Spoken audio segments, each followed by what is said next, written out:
Estimados docentes, estudiantes y público que nos acompaña de manera presencial y a través de transmisión en vivo por las redes sociales del Laboratorio de Innovación e Investigación Docente y otras redes institucionales en transmisión simultánea. Sean ustedes bienvenidos a este encuentro de café científico organizado por el Vicerrectorado Académico, Vicerrectorado de Investigación y el Departamento de Arquitectura y Urbanismo. Este evento cobra especial relevancia porque estará precedido por el grupo de investigación Alción de la Pleiades Alonso Frank, Lorena Fernanda Alvarado Rodríguez, Sandra Vanessa Valareso Jaramillo y José Luis Galarza Viera, el cual ha desarrollado el proyecto Estrategias de Eficiencia Energética en Edificios Residenciales de Loja, con el objetivo de diseñar estrategias de eficiencia energética e integración de energías renovables en edificios residenciales de la ciudad de Loja, Ecuador. Y en esta mañana compartirán con nosotros los avances de esta propuesta implementada a través de un diálogo informal diferente.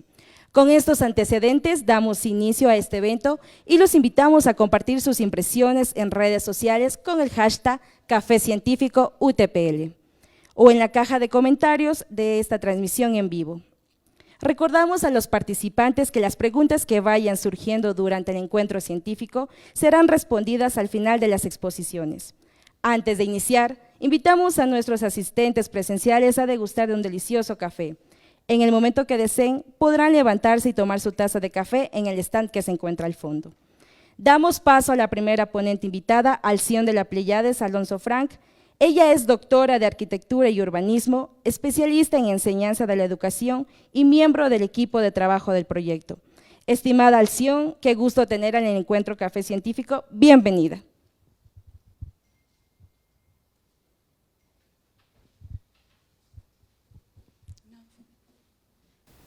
Bueno, muy buenos días. En la siguiente. A modo introductorio, nosotros estamos acostumbrados a ver gráficas en donde vemos que a medida que han ido pasando las décadas, los niveles de consumo se han ido incrementando de manera exponencial. Ahora bien, ¿a qué se debe esto? Normalmente se suele pensar que se debe básicamente a que se ha ido incrementando la población, pero esto no es así.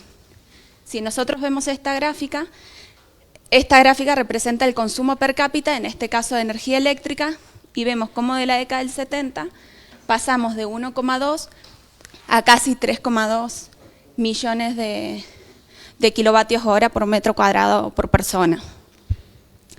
Y en este sentido tenemos que tener en cuenta que generalmente cuando hablamos de niveles de consumo estamos asociados a consumo de energía fósil y eso es altamente contaminante. Y vemos claramente que hubo un punto de inflexión en la década del 90. Siguiente. Perdón. Y esto se debe básicamente a un reequipamiento de los artefactos de consumo que se debe a la búsqueda de mayor bienestar, a un mundo más consumista, en donde depositamos en los materiales y en los recursos energéticos finitos nuestro bienestar.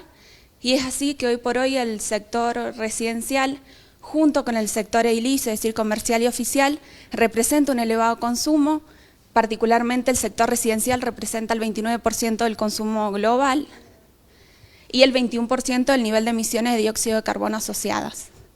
En la siguiente, podemos ver a nivel global cómo estas emisiones de dióxido de carbono per cápita, es decir, por persona, exceden claramente los niveles establecidos por la Asociación Internacional de Energía. En color blanco están apenas de los que la Asociación Internacional de Energía no tiene referencia, pero ya en color crema y de ahí en adelante tenemos en toda América del Sur entre 2,5 y 5 toneladas per cápita, que eso es un valor sumamente elevado y que debe ser disminuido en el corto plazo. Y en situación extrema, países como los emplazados en América del Norte, Australia, Kazajistán, Turkmenistán, Rusia, que tienen valores que se acercan a las 50 toneladas. Y esto claramente, si vamos en la siguiente diapositiva, la Asociación Internacional de Energía entiende que debe ser modificado en el corto plazo y para eso establece dos escenarios. Por un lado el escenario de nuevas políticas, que es esta línea en color amarillo, y por otro lado el escenario de desarrollo sostenible, que es el que se encuentra en color verde. En pocas palabras, el escenario de nueva política es el que establece aquellas políticas que están diseñadas en el día de hoy, que van a ser implementadas en el corto plazo o que ya se vienen implementando. Y por otro lado, dado que tenemos que sí o sí revertir nuestros niveles de consumo y nuestros niveles de emisiones asociadas, diseña este escenario de desarrollo sostenible, para lo cual se requiere, como bien se explicita aquí, una reforma en eficiencia energética, quita de subsidio a los combustibles fósiles, una alta inversión en energías renovables, la reducción del petróleo, del metano en el petróleo y en el gas en las fases iniciales de la cadena de suministro, invertir en nuevas tecnologías como las CCUs, como así también seguir potenciando la nuclear y la diversificación de los combustibles fósiles. Y si bien podemos ver que de alguna manera si esto se diseñó es posible, es importante tener en cuenta que para alcanzar este éxito se necesitan, como bien dice aquí, un esfuerzo político y económico sin precedentes en la historia. Y eso nos tiene que llevar a la reflexión porque nosotros somos parte de esta cadena de cambio. En la siguiente, por favor. En este sentido, para poder garantizar satisfacer las necesidades de las generaciones presentes sin comprometer la de las futuras generaciones, es que es necesario trabajar de manera sinérgica entre el crecimiento económico, el desarrollo social y el equilibrio medioambiental. Y en este aspecto, en la siguiente, por favor, es fundamental trabajar en lo que son los comportamientos de los habitantes, en todos, o sea, tanto los habitantes entendido como la sociedad en su conjunto, como así también de los tomadores de decisiones, puesto que a partir de estos cambios nosotros realmente, en la siguiente, por favor, podemos generar un cambio en el medio ambiente. Y es así como la Organización de las Naciones Unidas diseña, ya todos muy conocidos por todos, 17 Objetivos de Desarrollo Sostenible. Estos 17 objetivos están constituidos por 169 metas, de las cuales, en la siguiente, por favor, 4 de ellas, si bien todas lo que buscan es aportar a nuestro planeta y generar un bienestar de la población, estas 4 en particular son las que hemos abocado en nuestro proyecto de investigación. En primer lugar, el objetivo 7, que lo que persigue es garantizar una energía asequible y no contaminante. El objetivo 11, que busca fortalecer y consolidar ciudades y comunidades seguras y sostenibles. El objetivo 12, que procura garantizar la producción y consumo responsable. Y el objetivo 13, que persigue trabajar y abocar hacia este problema que todos conocemos del cambio climático y sus efectos adversos. Y en este sentido, en nuestro proyecto, si bien en la literatura en general se habla del concepto de usuario, nosotros preferimos tomar y nos abocamos al concepto de habitante, porque entendemos que el habitante en sí mismo cuenta con una serie de comportamientos y hábitos que pueden ser modificados siempre que a los mismos se les brinde cierta información, comunicación o bien educación en particular. Y en este sentido, en la siguiente, por favor, queremos hacer una salvedad. Por ahí se suele creer que en las políticas de Estado o en las políticas energéticas, con brindar tips de ahorro energético, como apagar la luz o poner el aire acondicionado a cierta temperatura, uno está educando, y en sí es importante entender que eso no es un elemento educativo en sí mismo, sino que es información que se brinda que es valiosa, pero no es suficiente. Para educar, como bien dice acá, lo que nosotros debemos hacer es aportar nuestras nuevas ideas y conceptos a los ciudadanos y permitir que ellos evalúen y reflexionen sobre los mismos, para de esa manera poder racionalmente cambiar sus opciones de vida y tornarse de una manera más amigable con el medio ambiente. Y así es que hay estudios que han comprobado de alguna manera en distintas latitudes que mediante estrategias de eficiencia energética, de uso racional de la energía, se pueden generar ahorros de hasta el 30-33% del consumo en general, y asimismo en algo muy sencillo que ya se viene trabajando en numerosos países hace muchos años, como cambiar las lámparas de incandescentes por las de bajo consumo LED. Llegamos a un ahorro de un 90% en el ítem, particularmente iluminación, y que eso, según un estudio de las Naciones Unidas, generaría 120.000 millones de dólares de ahorro en el año. En la siguiente, por favor. Ahora bien, en este contexto nosotros tuvimos un suceso muy importante que nos desestabilizó de alguna manera, que es la pandemia por COVID-19, la cual aceleró, según estudios desarrollados, la desigualdad y de alguna manera frenó el desarrollo sostenible, porque hubo que rápidamente atender a otras problemáticas. Y es por eso que se estableció que en el 2020 y 2021 hubo una emergencia climática. En la siguiente, por favor. a la cual hay que, o ellos han establecido que de manera urgente hay que establecer una serie de estrategias, como conseguir la neutralidad del carbono de acá al 2050, reducir las emisiones mundiales en un 45% en el año 2030 en relación a los niveles del 2010, avanzar en la adaptación al cambio climático, sus efectos adversos, comprometerse a nivel financiero con la inversión en estrategias de esta materia, imponer el impuesto al carbono, que en algunos países ya está establecido y funciona de manera excelente, entonces esto es algo en lo que hay que avanzar, poner fin a la quita de los subsidios de los combustibles fósiles, divulgar los riesgos financieros, que esto es algo bastante vacante, que implicaría el cambio climático que hoy nos afecta, y promover, financiar e implementar planes de transición energética que sean equitativos para todo el mundo. En este sentido, es que en este proyecto de investigación lo que persiguió es diseñar estrategias de eficiencia energética e integración de energías renovables, particularmente en el sector residencial, en un contexto post-pandemia, porque fue abordado a fines del 2020 y el 2021, y establece alineamientos como aporte a la política pública. ¿Por qué el sector residencia? Porque, como mencionamos anteriormente, es el mayor consumidor dentro del sector edilicio, y la eficiencia energética porque es entendida, de alguna manera se la suele entender como la energía del mañana, porque permite dar los mismos beneficios, las mismas prestaciones, el mismo bienestar, con un consumo menor considerable de energía. Y particularmente hemos tomado como caso de estudio a la ciudad de Loja, que es un clima temperado subhúmedo ecuatorial, que tiene una temperatura promedio de unos 15-16 grados y una lluvia, que es algo característico de acá, de 900 milímetros al año. Siguiente, por favor. Bien.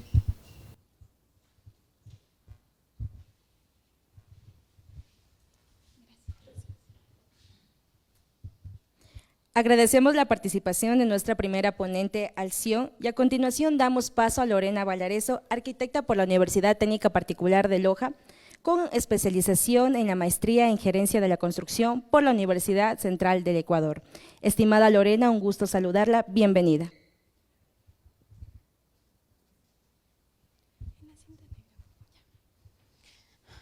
Buenos días con todos. Bueno, una vez que se ha dado la introducción del proyecto de investigación que lo desarrollamos, como se explicó Alción, pues voy a explicar cómo fue este proceso. Nosotros tuvimos que empezar a hacer el análisis de todo de lo que es el proyecto en función de todo lo que íbamos a levantar. En primera instancia, nosotros desarrollamos un documento en donde iba a almacenarse todos los datos, conceptos y cómo se iba a levantar la información. Este documento se denominó Guía Instructiva para Fichas de Relevamiento de Edificaciones. En primera instancia, lo que hicimos fue catalogar, inventariar estos edificios residenciales que iban a ser objeto de estudio. Esta guía nos ayudó para que los estudiantes que iban a intervenir en el proyecto y los profesores o tutores tengan un conocimiento de todo este proceso metodológico que íbamos a desarrollar en el proyecto. Entonces, esta guía nos permitió capacitar a los estudiantes continuamente para poder realizar el levantamiento de información. ¿Me ayuda con la siguiente, por favor? Ya. Luego, con esta guía, nosotros lo que hicimos es desarrollar lo que es la data, que es el levantamiento de los edificios en primera instancia. Realizamos un inventario en función de ciertos criterios o ciertas variables. Estos criterios fueron en función, en primera instancia, que cumpla con el objetivo de que sea edificio residencial. Fuimos viendo lo que son los años de construcción, la altura de la edificación y también la ubicación de los edificios. Estos edificios también fueron catalogados y fuimos observando también que se pueda realizar un análisis de ellos con la información que se tenía en ese momento a la mano. Luego hicimos una catalogación de las cuales tuvimos una selección. 3 proyectos, 3 edificaciones que nos permitían entender cuál era el funcionamiento de estos edificios, tanto en su envolvente como en la parte de las prácticas del habitar o el desenvolvimiento del habitante en estos. Siguiente. Estos edificios nos permitieron ser levantados tanto en la parte formal, en lo físico, como en la práctica de los habitantes mediante la utilización de encuestas y entrevistas. Eso lo hicimos en tiempo de pandemia, por lo tanto, pues las condiciones cambiaron y lo hicimos de forma online. Siguiente, por favor.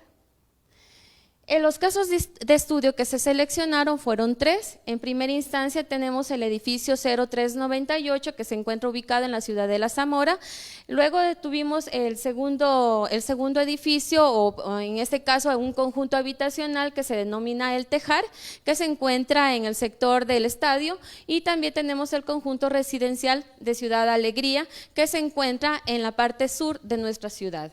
Esos 3 edificios tuvimos la búsqueda de información, obtuvimos los planos, obtuvimos lo que son instalaciones, conversamos con los proyectistas y lo que tuvimos es la recabación de los datos que son en primera instancia el 0398, que fue una torre, ¿sí? Que tenía 6 pisos, tiene 6 unidades de departamentos, tiene una oficina y el área de extensión es de 1.374 metros cuadrados.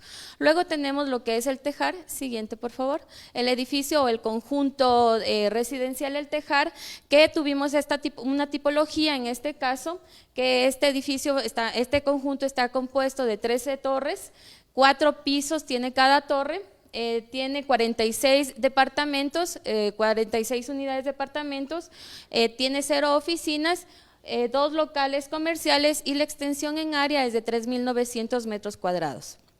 Luego tuvimos lo que es el edificio de Ciudad Alegría o el conjunto residencial de Ciudad Alegría, siguiente por favor, del cual tuvimos la tipología de vivienda que tenía unas 4 pisos, tiene 96 unidades de departamentos, 0 oficinas, 0 locales comerciales y la extensión es de 6.900 metros cuadrados.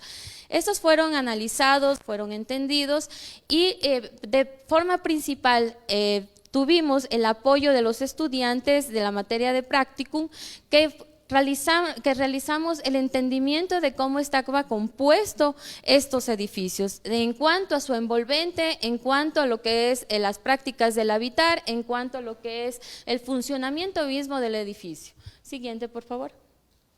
Para ello, para entender cómo estaba ese funcionamiento, se desarrolló 2 instancias. Por un lado, se desarrolló lo que es las fichas de relevamiento y lo que es conocer las condiciones de cómo es las prácticas mediante una encuesta online. En estas fichas se tuvo 4 criterios. Siguiente, por favor. Por un lado, se obtuvo lo que son datos generales, luego lo que analizamos fue, siguiente, el relevamiento fotográfico para saber cómo está toda su envolvente, siguiente, analizamos lo que es el entorno urbano, siguiente, y luego lo que es la parte arquitectónica constructiva, que era cómo estaba compuesta esta envolvente, ¿sí? Y luego nos fuimos metiendo un poco más a lo que es las prácticas, que es analizar ese comportamiento de los usuarios mediante encuestas online. Siguiente, por favor. Para poder recabar los datos generales, pues nosotros empezamos a sondear en primera instancia la ubicación del edificio, las direcciones, las calles principales. Se registró datos de la hora que se tomaban los datos, el nombre en sí del edificio y lo que es toda esta instancia que estaba alrededor del edificio, que es el entorno urbano. Siguiente, por favor. El entorno urbano y sobre todo que hicimos la toma de datos mediante un registro fotográfico que luego se va a mencionar. Siguiente. En cuanto a lo que es el entorno urbano, pues fuimos observando lo que son niveles de pisos, el sombreamiento, los factores de forma, lo que son las materialidades del envolvente, los colores, porque estos criterios impactan directamente en la eficiencia energética dentro de lo que es las edificaciones. Entonces fuimos evaluando estos 3 casos de estudio con la ayuda de nuestros estudiantes y para obtener esta información y empezar a hacer ese análisis para luego, posteriormente, posteriormente hacer la propuesta de estrategias. Siguiente.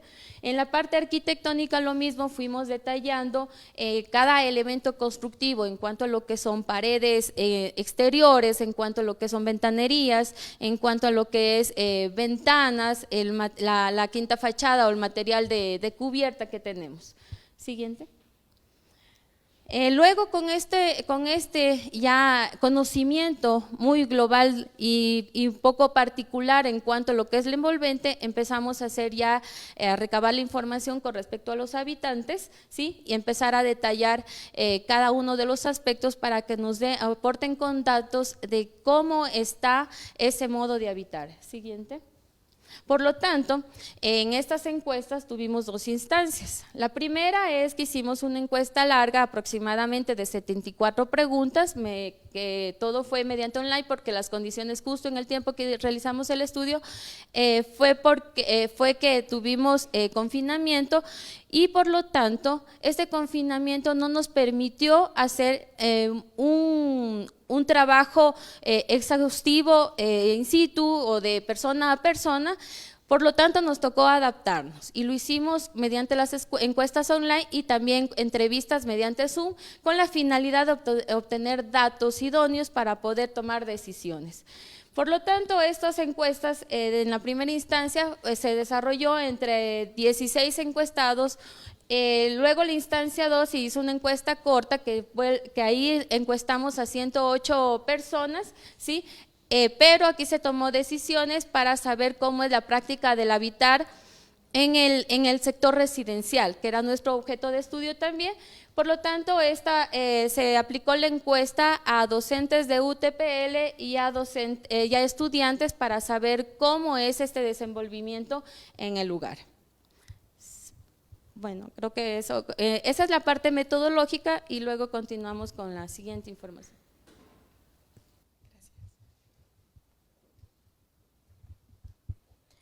Agradecemos la participación de Lorena Alvarado y a continuación damos paso a Sandra Valareso, arquitecta por la Universidad Técnica Particular de Loja, especializada en la maestría en ordenamiento territorial por la Universidad de Cuenca. Estimada Sandra, un gusto saludarla, bienvenida.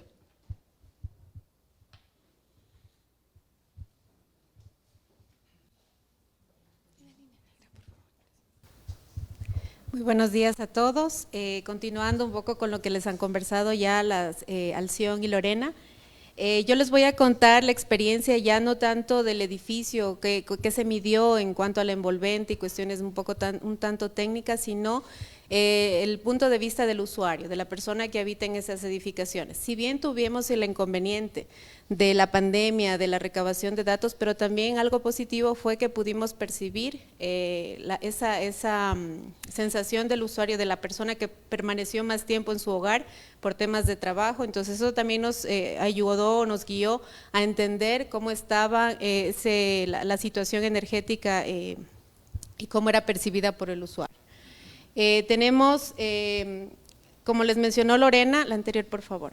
Como nos mencionó Lorena, trabajamos con encuestas online y con entrevistas también a través de Zoom para conversar con los usuarios de las 3 edificaciones y un poco recabar esa información que tiene que ver con el uso y su estancia dentro de las viviendas. Calificamos, esta evaluación del comportamiento quizás del habitante fue trabajada a través de la calificación de acciones pasivas y activas y eso da relación al consumo de la energía en el hogar. Como les explicaba Alción, ¿no es cierto? Es importante tener en cuenta estas acciones que tiene, estas actividades activas o pasivas que tiene el habitante para ser eficiente energéticamente y apuntar más hacia esas estrategias. Sigamos, por favor. De toda esa información recabada de las cerca de 120 resultados, los procesamos en una base de datos e hicimos un análisis de correlaciones, que es lo que les voy a comentar rápidamente, qué resultados obtuvimos, qué estadísticas, para tener una idea de lo que pudimos obtener. Sigamos, por favor.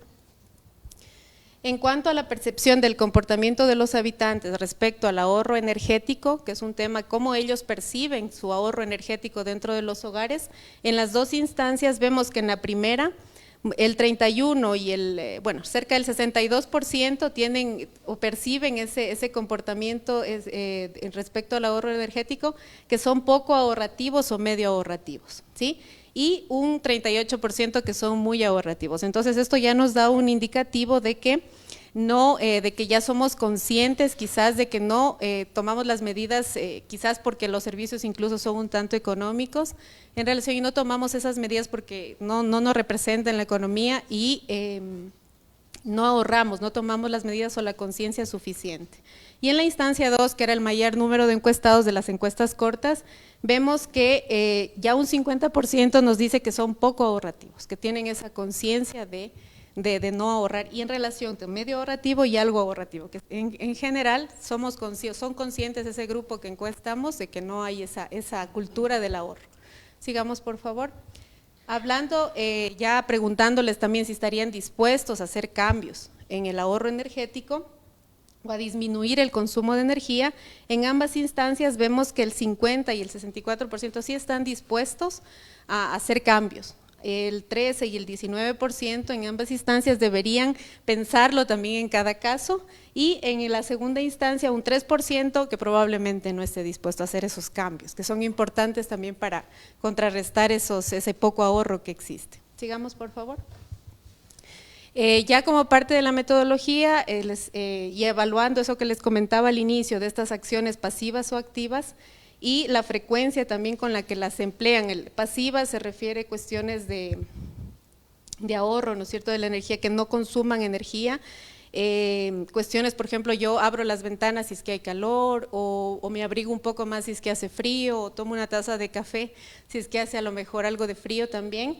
Eso tiene que ver con acciones pasivas. Acciones activas son las que comúnmente se difunden, que es apagar la luz, cerrar la llave, lo que comentaba Alción, la llave del agua. Entonces, lo mejor sería estas acciones pasivas y si es que las utilizamos siempre seríamos muy eficientes energéticamente. Sigamos, por favor. Aquí tenemos un semáforo en donde aquí la metodología de Alción justamente que les comentaba es el nivel de eficiencia humana. Como el ser humano, estamos acostumbrados a ver los semáforos en los electrodomésticos, pero no vemos también cómo somos eficientes los seres humanos en el ahorro de energía. Entonces aquí hay un nivel que es el 4.7, que estaríamos entre los niveles verdes, ¿no es cierto?, que serían los mejores, y un habitante cuanto más eficiente es, menor energía consume. Entonces eso es lo que se quiere con el estudio. Sigamos, por favor.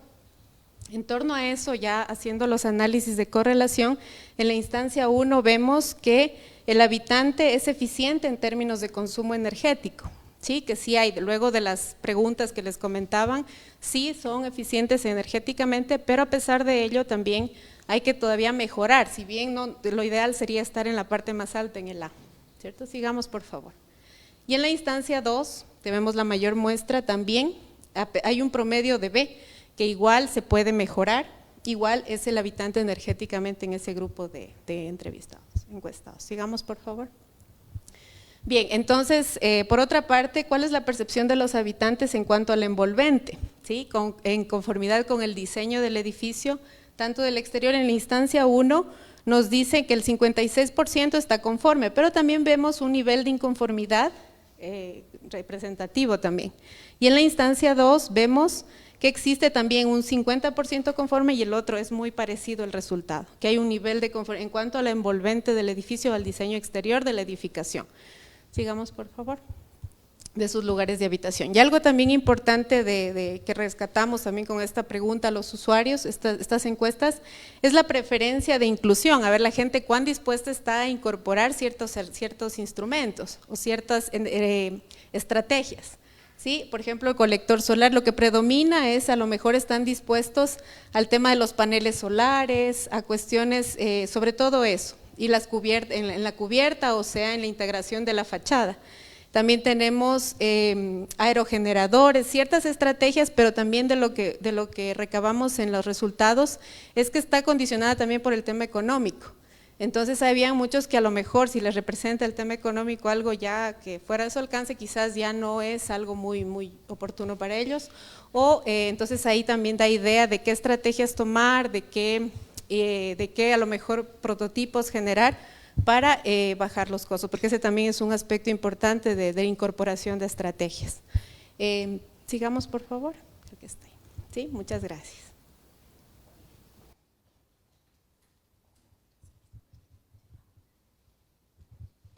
Agradecemos la participación de Sandra Vallareso y a continuación damos paso a José Luis Galarza, arquitecto por la Universidad Técnica Particular de Loja, doctor en Construcción y Tecnología Arquitectónica por la Escuela Técnica Superior de Arquitectura de Madrid. Estimado José Luis, un gusto saludarlo, bienvenido.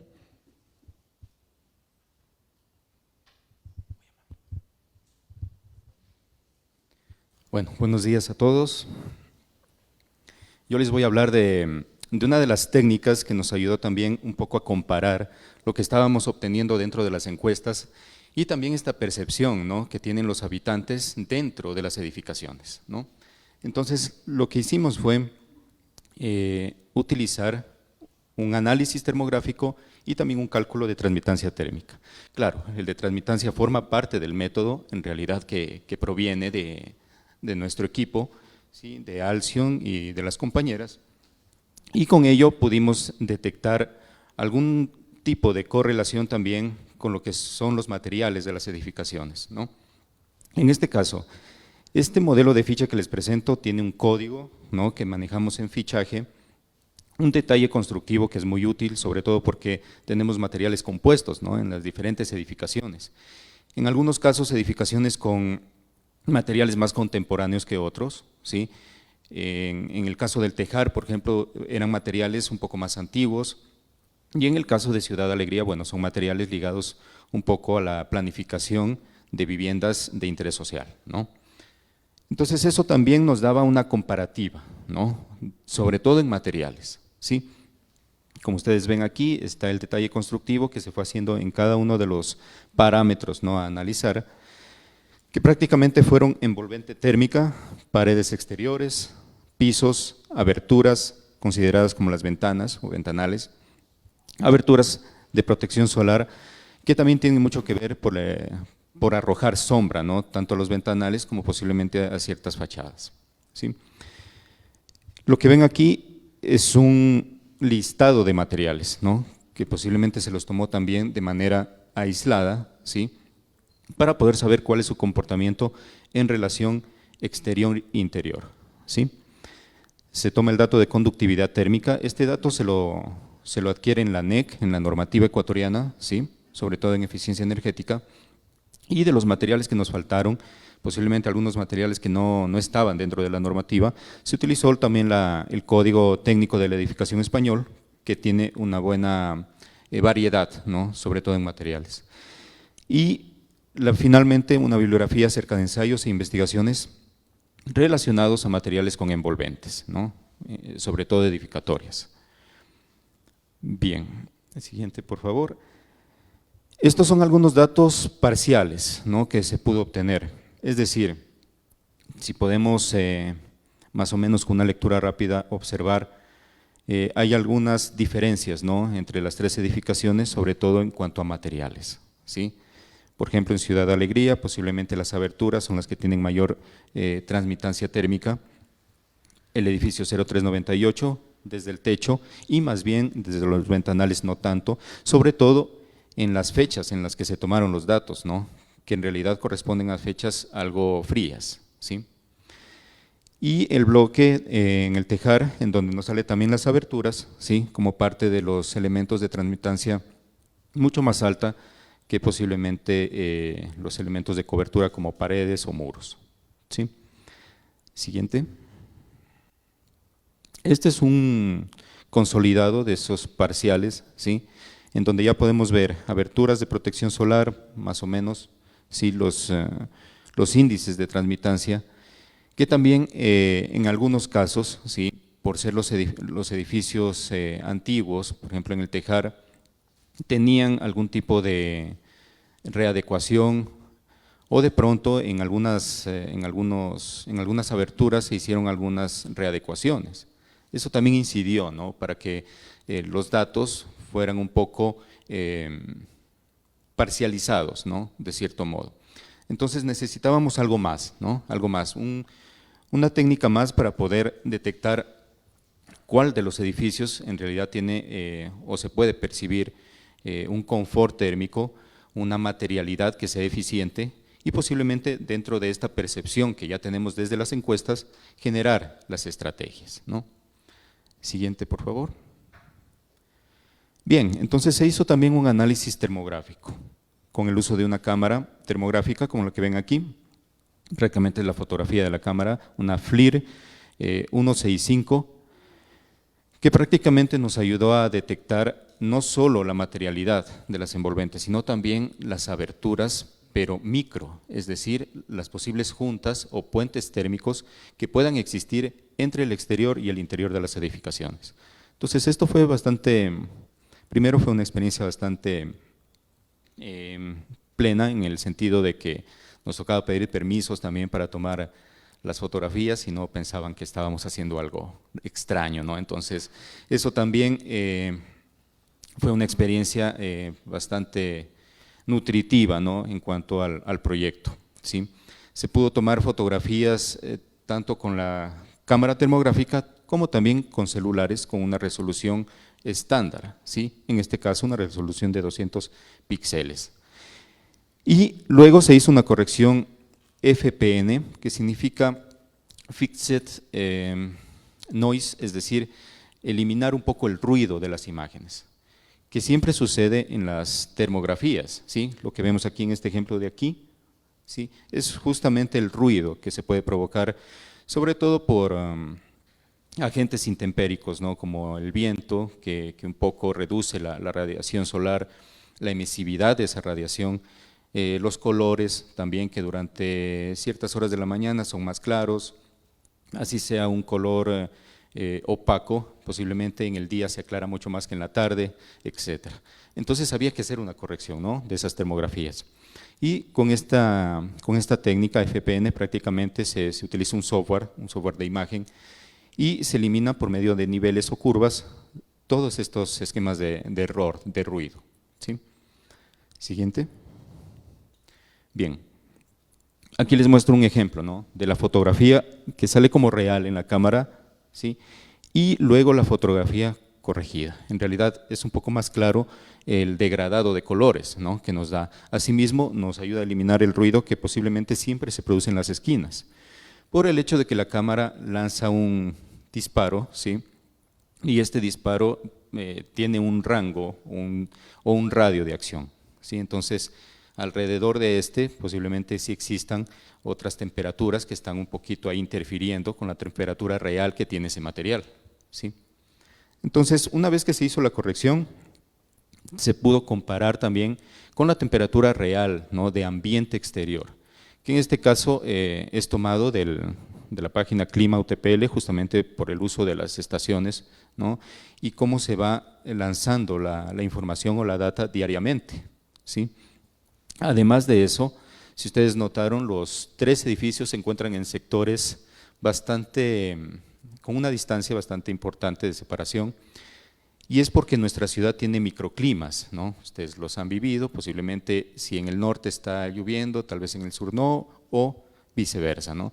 Entonces esos microclimas nos daban la idea de que en realidad necesitábamos estaciones, ¿no? De temperatura, humedad relativa, radiación solar, que pudieran interferir, ¿no? En los datos reales, ¿sí? Además de eso también se utilizó la velocidad del viento, que en realidad no se pensaba que iba a tener una influencia tan alta, pero en los resultados ya se va a denotar. Siguiente. Bien.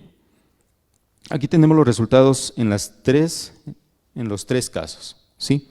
Entonces, si ustedes notan, por ejemplo, lo que les mencionaba de temperatura en el tejar, ¿sí? Es un conjunto que está al lado de un río, ¿no es cierto?, cerca del estadio. La temperatura que marca la cámara termográfica, si ustedes notan, más o menos fluctúa, ¿no? En la temperatura ambiente, ¿sí? Es un conjunto que en realidad ha tenido prácticamente altibajos, ¿sí? En cuanto a temperatura exterior versus la interior, ¿sí? Luego tenemos el 0398, que es un edificio prácticamente contemporáneo. Sí, son materiales mucho más ligeros, materiales metálicos, ventanas polarizadas posiblemente, ¿sí? Un poco más oscuras, etcétera, en donde también la termografía, en cambio, como que sigue un poco la pendiente de la temperatura ambiente exterior, ¿sí? Pero esto se da en ciertos materiales. Debo hacer esa acotación porque luego de que en el día comienzan a bajar las horas de calor extremo o de frío extremo, el edificio no tiene una inercia térmica que posiblemente sea la más óptima, ¿sí? Entonces es como que existe una función de material en ciertas horas y en otras pierde esa absorción térmica que pudo haber almacenado posiblemente en cualquiera de sus materiales, ¿sí? Y luego tenemos Ciudad Alegría, que en realidad, si ustedes notan, la termografía nos marca temperaturas bastante bajas, ¿no es cierto? Pero es justamente porque aquí, en Ciudad Alegría, la velocidad del viento prácticamente estaba entre los 14 y 15 metros por segundo, mientras que en el Tejar y en el 0398 estaban por los 4 o 5 metros por segundo. Entonces aquí la interferencia o de pronto la acotación es que en Ciudad Alegría sí se produce una especie de enfriamiento, justamente por estar en un sector ligado, ¿no?, al parque eólico, está prácticamente en las faldas, ¿no?, del Villonaco. Entonces hablamos de un conjunto que recibe cierta insolación en el día, pero el enfriamiento que produce el viento prácticamente lo hacen notorio los materiales, ¿no? Y cómo fue hecha la captación de esa radiación, ¿sí? Entonces tenía mucha lógica, tiene mucha lógica, y de hecho también esto nos comenzaba a dar ideas de las estrategias a concebir, ¿no? Tenemos viento, un viento con velocidades importantes, tenemos una insolación, tenemos microclimas, ¿sí? Y tenemos también materialización en 3 diferentes tipos, ¿no es cierto? Entonces, eso ayudó un poco también a tratar de que las estrategias no sean tan invasivas ni tampoco tiendan al consumo energético exagerado, ¿sí? Siguiente. Bien, dentro del diseño de estrategias tenemos varios temas aquí, ¿no? Ligados a la envolvente térmica, todo lo que es cobertura, climatización como calefacción y refrigeración, iluminación, aire caliente sanitaria, uso eficiente de este, automatización, equipos y artefactos que puedan incluirse y se puedan adaptar a la edificación, porque ese es otro tema también, ¿no? Que las edificaciones tienen su forma, tienen su estructura y a veces es complicado también hacer algo tan invasivo, ¿no? Incorporación de las energías renovables. Esto basándonos, ¿no?, ya en datos, es decir, ya no solo surge la idea por un mero capricho, digámoslo así, de decir que solamente uso energías renovables porque esté en boga o porque sea lo más sustentable. Yo creo que en principio, sí, la investigación se basó en tomar como una de las variables el hecho de que puede o no puede pasar, el hecho de incentivar estrategias pasivas en una ciudad que tiene varios microclimas, ¿sí? Entonces, con los datos prácticamente esto se afianzó, se fue tomando forma y empezamos en el equipo a dar ideas, ¿no? Siguiente. Tengo un cuadro, bueno, tenemos un cuadro que prácticamente marca las categorías que les mostré y con diferentes tipos de estrategias. En este caso,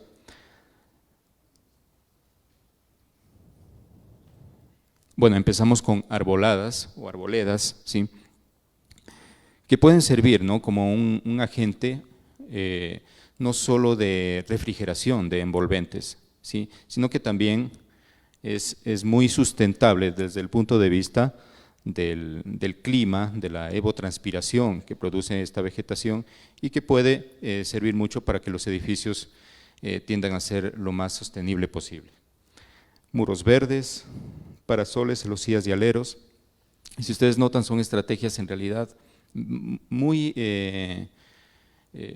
bajas en el tema invasivo, ¿sí? Más bien se trata de jugar un poco, ¿no?, con el tema constructivo, con los detalles y con la estructura. Cortinas térmicas interiores que ya forman parte en cambio de accesorios, ¿sí? Aislación térmica de techos y muros, pinturas, que en realidad ahora tenemos una variedad de pinturas y que no se cogen a un gasto exagerado, ¿no? Sobre todo si se trata de pinturas térmicas que puedan ayudar un poco a los materiales que están o que tienen menos inercia térmica. Siguiente. Burletes en puertas y ventanas, un poquito para la impermeabilización. Sustituir la carpintería de puertas y ventanas por carpintería de aluminio con rotura de puente térmico. Es decir, tratar de eliminar esos puentes térmicos que a veces cambian, ¿no? El cálculo que tenemos o esa percepción que tenemos de acondicionar un ambiente. Sustituir vidrios simples por DVH o TVH en puertas y ventanas. Son vidrios que en algunos casos van a tener núcleos vacíos, ¿sí? Y que puedan de alguna manera filtrar, ¿no? La radiación UV y posiblemente también la exagerada radiación solar, ¿no? Climatización, calefacción como puntos de temperatura, es decir, un poquito también ligarnos a los temas actuales de automatización, que en realidad también están muy en boga y que también son muy amigables, ¿sí? Porque en realidad no solo que implican un monitoreo, sino que también adaptan, ¿no? Adaptan a ciertos espacios a una adaptación, perdón, la redundancia, automática prácticamente de ciertos accesorios. Pueden ser luminarias, pueden ser ventanales, pueden ser pisos, radiantes, etcétera. Refrigeración, limpieza de equipos, posiblemente el tema de mantenimiento que es importante, no obstruir artefactos que tengamos, ¿no? Sea para refrigeración o calefacción. Es decir, también son como recomendaciones que se les hace a las personas, ¿no? Un diseño eficiente de la instalación considerando el porcentaje de aire recirculado, es decir, preocuparnos un poco de la renovación del aire por un tema de asepsia, ¿no? Siguiente. Ver que los equipos sean eficientes. Esto es interesante porque la mayoría de encuestados, algunos no sabían en dónde estaba esta etiqueta ni cómo leerla, ¿no? Entonces se hizo también, ¿no? A través de esta guía, a través de la encuesta, se hizo también una especie de campaña, ¿no? Para que en base a esto, en base a un símbolo o ícono como este, puedan las personas también ser un poco más responsables con el consumo energético, ¿no? Que es parte favorable, ¿no? Si ustedes notaron dentro de las encuestas, nos dieron esos datos, prácticamente que existe una cultura, ¿no? De ahorro energético, ¿sí? Entonces, muy importante en esta parte la iluminación, uso racional, limpieza, mantenimiento preventivo. Bueno, son algunas que en realidad van a encontrar, si les podemos dar también el link de alguna publicación que se hizo, ¿no? En donde están un poco de manera pormenorizada, ya que son varias, ¿no? Entonces, voy a pasar un poco rápido a esta parte. Si ustedes notan, tiene mucho que ver con las categorías, el uso del agua, por ejemplo, aprovechamiento de la luz para evitar la iluminación artificial en el día, utilizar productos de limpieza no agresivos, ¿sí? Sobre todo para no dañar o no agredir las instalaciones, mantenimiento preventivo también de las mismas instalaciones, lavavajillas, lavarropas, usar eficientemente el agua aquí y también la energía, ¿no? Porque también utilizan en algunos casos gas, en otros casos energía eléctrica. Limpieza de vehículos por medio de instalaciones con lanzas de alta presión o temporizadores, ¿sí?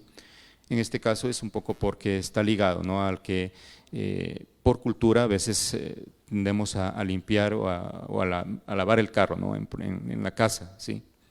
Entonces utilizar mejor este tipo de presiones para evitar el consumo exagerado de agua. Productos, mantenimiento de instalaciones, bueno, esto estuvo, un poco reducir el caudal en el uso del agua, ¿sí? Un uso eficiente, un uso responsable. Emplear mecanismos con doble descarga de inodoros también, ¿no? Que lo que hace es prácticamente variar, ¿no? La cantidad de agua según sea la necesidad, ¿sí? Entonces eso también es importante. Siguiente, por favor. Tenemos seleccionar especies autóctonas, ¿no? Un poco para el tema de envolvente, regado de espacios verdes por aspersión, reutilizar agua lluvia. Esto es importante, aquí hay algunos métodos, algunas técnicas de reutilización y no asumen un gasto exagerado, ¿sí? Por medio de filtros o de un filtrado controlado se puede realizar de manera efectiva. Automatización, sensores de movimiento para aprender a apagar luces, sensores, niveles de iluminación, que también, ¿no?, lo que hacen es bajar la intensidad de la luz según la función que esté realizándose en dicho espacio, ¿sí? Entonces también, ¿no?, es muy factible colocarlos o utilizar este tipo de estrategias. Un sensor de temperatura, humedad, para abrir o cerrar ventanas, ¿sí?, que también actualmente sí existe, ¿no?, variedad de accesorios de este tipo. Siguiente. Sensor de calidad de aire, importante, no se lo utiliza mucho, pero si tenemos un sensor de este tipo, podemos saber a qué hora se puede realizar una renovación de aire en este espacio. La domótica, que también, ¿no?, funciona con el Internet de las cosas, puede servir como una especie de automatización diferida, ¿no?, desde otro espacio, a lo lejos, ¿sí?, y puedo mantener a mi casa prácticamente, o a mi edificación, mi espacio prácticamente regulado, ¿no? Equipos o artefactos, instalaciones eléctricas en condiciones ordenadas y seguras, importante porque también en las encuestas salió que pocas veces se realiza mantenimiento y hay algunas tomas, interruptores, etcétera, que ya necesitan algún tipo, ¿no?, de cambio o de pronto de revisión. El uso de energías renovables. Solar, por el hecho de que tenemos una radiación importante en nuestra ciudad, sí, es una ciudad de 2.125 metros sobre el nivel del mar, podemos utilizar esa radiación para convertirla en energía, ¿no? Siguiente, tenemos los sistemas solares térmicos, también, ¿no?, convertirla en cambio en energía térmica, mini eólicas, esto ya prácticamente corroborado, ¿no?, por el tema de la velocidad del viento en ciertas zonas, ¿no? Entonces, las estrategias prácticamente varían de acuerdo a la edificación y a la zona, ¿sí? Siguiente. Bien, en estos tres rangos se maneja también el diseño de estrategias, ¿sí? Mantenimiento preventivo de instalaciones, uso racional del agua y uso racional de energía. Es decir, de todo lo que vimos anteriormente, ahora se lo fue describiendo prácticamente en cada uno de los edificios, ¿sí?, y su ubicación prospectiva. Siguiente.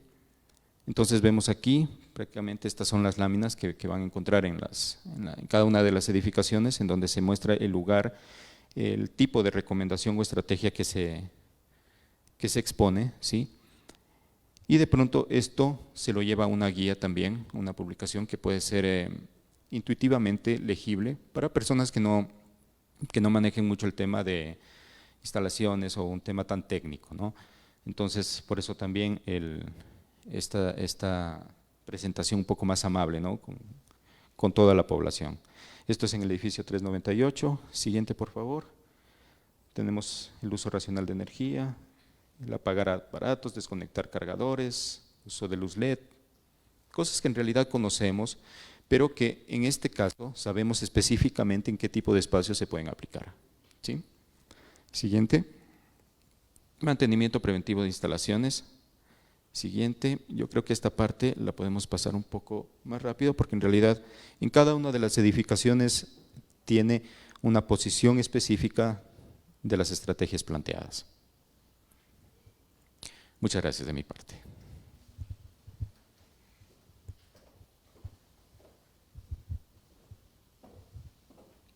Agradecemos la participación de José Luis Galarza y para culminar con el espacio de exposiciones contamos nuevamente con la intervención de nuestra invitada Alción. Alción, adelante. Bueno, y ya para ir finalizando, sumando las estrategias que comentó recién José Luis, diseñamos una serie de lineamientos de política pública en materia de microgeneración de energía in situ en tres aspectos. Por un lado, lo que es el aspecto energético, por otro lado, lo que sería una política, una normativa urbana y una política o normativa arquitectónica. En la primera, respecto al energético, es reformar o aportar al marco legal ecuatoriano para fomentar la microgeneración, es decir, la generación distribuida de energía renovable, tanto en edificios residenciales como así también comercial, oficial e industrial, de manera tal de que las personas, las edificaciones o las viviendas, por ejemplo, puedan generar su propia energía que deba ser autoconsumida y el excedente pueda ser vertido a la red. y esto en algunos casos puede generar un rédito económico porque cuando, por ejemplo, uno genere más energía de la que consuma, la vende y la empresa distribuidora le paga a la persona la diferencia de lo que generó. Por otro lado, ya en la siguiente por favor, a nivel urbano, una serie de lineamientos que precisamos en el informe y que también están publicados en un congreso internacional, el cual trabaja una serie de aspectos como ser ancho de calles y veredas, factores de ocupación, vegetación y sombreamiento de edificios cercanos y equipamiento urbano, que deberían ser tenidos en cuenta tanto en la situación actual de nuestras ciudades como así también en cómo se va ampliando y cómo va creciendo nuestra ciudad. Entonces, por ejemplo, tener en cuenta que el ancho de calle, si es muy angosto, si los edificios están muy próximos, si tenemos sombreamiento de vegetación, por ahí la envolvente no nos permite captar o generar energía, entonces, bueno, tendríamos que recurrir únicamente a la cubierta, entonces, bueno, ver de qué forma la mayor superficie de nuestro edificio puede ser un captador energético. Y también tener en cuenta que el equipamiento urbano debiera propiciar la generación de energía no solo para ser autosuficiente, sino también para brindar algunos otros servicios, como bueno, acá en el campus hay, de, por ejemplo, cargar los celulares y las computadoras. La siguiente. Y por último, a nivel arquitectónico, esto mismo, bueno, ¿qué orientación debería tener o qué, en relación si trabajamos con paneles solares, que es lo más usual, pero también podría ser generación mini eólica, bueno, qué disposición tendría que tener, cómo tendría que ser estar dispuesto el edificio dentro de la manzana, cuál es la materialidad que tiene que tener para ya desde la estructura pensar que el peso de esta tecnología tiene que ser tenido en cuenta para que sea posible su instalación, y el mayor aprovechamiento del envolvente cuando uno puede, por ejemplo, diseñar, tanto incluir desde la fase de diseño como incorporar posteriormente, por ejemplo, una serie de aleros que sean paneles solares en sí mismos, ver que ya hoy existen que los paneles solares, por ejemplo, pueden ser elementos constructivos de cierre, entonces en lugar de generar la cubierta directamente se colocan paneles solares como cerramiento, o bien incluso ya como en la tecnología de películas fotovoltaicas que se colocan en los vidrios, entre otros aspectos.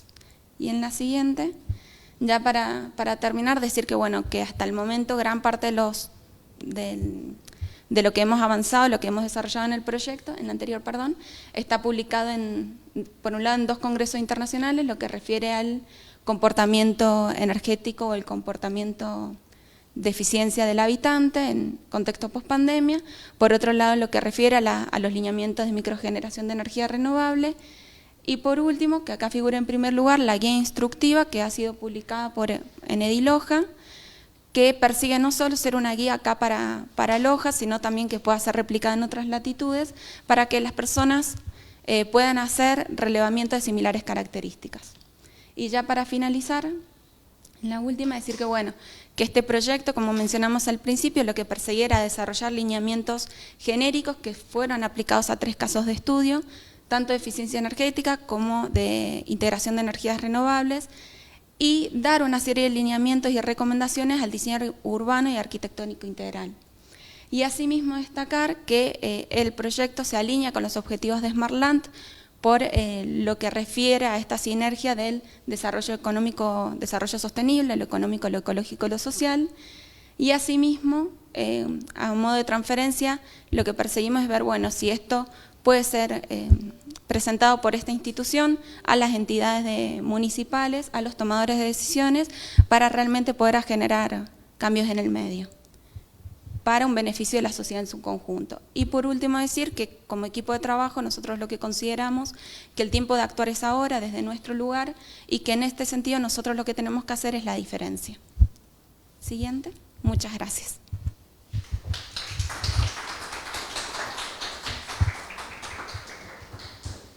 Agradecemos la participación de Alción y a todos nuestros ponentes invitados a este encuentro de Café Científico UTPL. Esperamos que sigan disfrutando de este encuentro científico y los invitamos a degustar de un delicioso café para acompañar al diálogo.